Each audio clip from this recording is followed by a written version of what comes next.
सरकार के भ्रष्टाचार से नाराज नेपाल के युवा मांग कर रहे हैं कि नेपाल में भी मोदी जैसा लीडर चाहिए। नेपाल का जेनजी बोल रहा है कि अगर मोदी जैसे नेता होते तो नेपाल की यह हालत ही नहीं होती। सुनिए एक बार क्या कह रहा है नेपाल का है ना, मोदी है ना, मोदी जैसा यहाँ पे सरकार चाहिए। अब बालन आ जाएगा तब यहाँ पे सही हो जाएगा। आपको लगता है कि बालन ठीक कर देंगे सब कुछ ठीक कर देंगे। मोदी जैसा सरकार होता ना, ये नेपाल यहाँ नहीं रहता। यहाँ पे ये नेपाल सबसे आगे रहता है, विश्व का सबसे आगे रहता है। तो यहाँ जो इंडी गठबंधन के नेता अरमान पाल रहे हैं कि कहीं ऐसा कुछ भारत में भी हो जाए, मोदी हट जाए। भाई वहां नेपाल का युवा कह रहा है कि अगर मोदी जैसा नेता नेपाल में होता ना तो ये दिन ही नहीं आता। नेपाल में हिंसक प्रदर्शनों को लेकर प्रधानमंत्री नरेंद्र मोदी ने भी नेपाली भाषा में अपना मैसेज दिया। पीएम मोदी ने कहा कि नेपाल में हुई हिंसा हृदय विदारक है। कई युवाओं की जान जाने से मेरा हृदय अत्यंत व्यथित है। नेपाल की स्थिरता, शांति और समृद्धि सर्वोपरि है।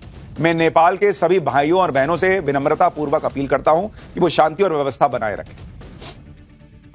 नेपाल के आंदोलन को लेकर एक बात यह भी हो रही है कि क्या युवाओं के आंदोलन को बाद में हाईजैक कर लिया गया।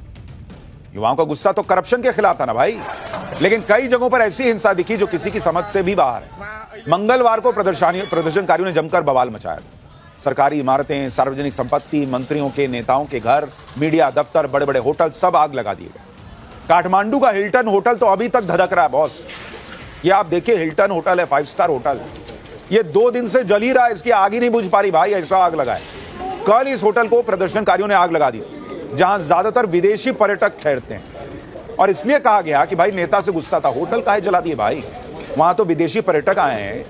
काठमांडू में, नेपाल में स्पेशली कहिए कि टूरिज्म एक बड़ा रोजगार का साधन है, तो तुम टारगेट कर रहे हो अगर टूरिस्ट को, होटल्स को, कौन आएगा तुम्हारे यहां भाई। इसलिए कहा गया कि जेनजी का आंदोलन धीरे धीरे क्या हाईजैक हो गया। इसी तरह से नेपाल में भारतीय नागरिकों पर भी विरोध प्रदर्शन के नाम पर हमले हुए। नेपाल के पोखरा में एक भारतीय लड़की का वीडियो सामने आया जिसमें वो भारत सरकार से मदद की गुहार लगा रही है।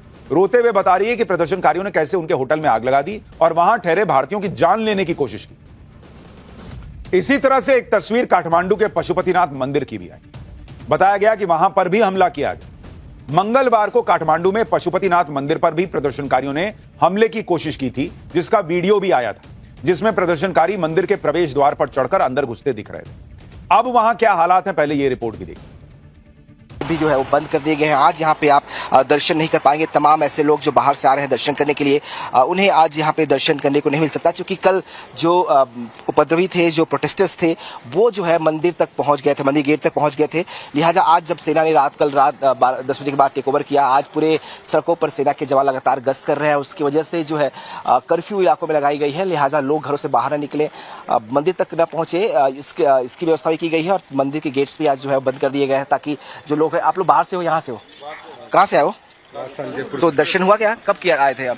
हम 9 को आए थे, कल आए थे। कल दर्शन किया था? कल दर्शन हुए थे। आज लेकिन बंद है ये? आज बंद है, लेकिन हमारा मंदिर से एक बंदा गायब है कल से, सुबह 9 बजे से, उसको देख रहे हैं हम। कहाँ था वो? ये मंदिर दर्शन करके इसी जगह से। अच्छा, मिसिंग है वो? हाँ। क्या ये राजस्थान से है ये? पशुपतिनाथ मंदिर नेपाल का सबसे प्रसिद्ध मंदिर, और नेपाल एक जमाने में हिंदू राष्ट्र रहा।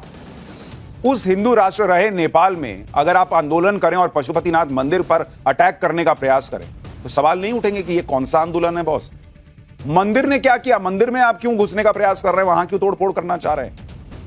ये आप कल की तस्वीरें देखिए, जिसमें आप देखिए पशुपतिनाथ मंदिर का गेट तोड़ने की कोशिश हो रही है। ये कौन सा आंदोलन है जेनजी का बॉस। मंदिर में आप क्यों घुस रहे हो, क्यों मंदिर तोड़ रहे हो। इसलिए कहा जा रहा है कि आंदोलन जेनजी का होते होते कुछ अराजक लोगों के आंदोलन का हिस्सा भी बन गया। साफ दिख रहा है कि आंदोलन हाईजैक हुआ, अराजकता का माहौल बढ़ता चला गया। विरोध प्रदर्शन की आड़ में जगह जगह हुड़दंग हुई। आप देखिए कि विरोध प्रदर्शनों के दौरान नेपाल की जेलों पर भी हमले हुए और पूरे नेपाल में जेल ब्रेक की घटनाएं सामने। खबर है कि नेपाल के 18 जिलों में जेल ब्रेक हुआ, जिसमें 13,500 से ज्यादा कैदी फरार हो गए। ये कौन सा आंदोलन है बॉस कि 13,000 कैदी छुड़ा लिया आपने। जेल ब्रेक कर रहे हैं आप देश को सुधारने की बात कर रहे हैं, और देश में जो लोग जेल में बंद हैं, जो आप कह सकते हैं कि भाई जो अपराधी हैं, उनको आप बचा रहे हो और बाहर ला रहे हो। नेपाल की बीरगंज जेल का वीडियो सामने आया, जहां कैदी जेल की दीवार तोड़कर भाग गए। जेल की दीवार में कितना बड़ा छेद कर दिया गया, आप उसकी तस्वीर देखिए बॉस, इतना बड़ा छेद कर दिए। इसी से कैदी निकले और कैदी भाग गए।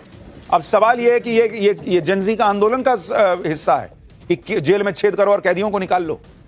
काठमांडू की दिल्ली बाजार जेल का भी एक वीडियो वायरल हो रहा है जिसमें जेल से कैदियों के भागने की कोशिश को नेपाल की सेना ने नाकाम कर दिया। वीडियो में दिख रहा है कि भागने की कोशिश करते कैदियों को सेना के जवान बातचीत करके समझा रहे हैं और जेल के गेट के बाहर जवान हथियार लेकर तैनात। नेपाल की जेल से भागे 5 कैदियों को भारतीय सीमा में घुसने की कोशिश करते हुए सीमा सुरक्षा बल के जवानों ने भी पकड़ा। यूपी के सिद्धार्थनगर बॉर्डर पर यह गिरफ्तारियां हुई। भारतीय सुरक्षा बलों को पहले ही अंदाजा था कि ये लोग भाग रहे नेपाल से, भारत में ही घुसेंगे, तो वो तैयार थे।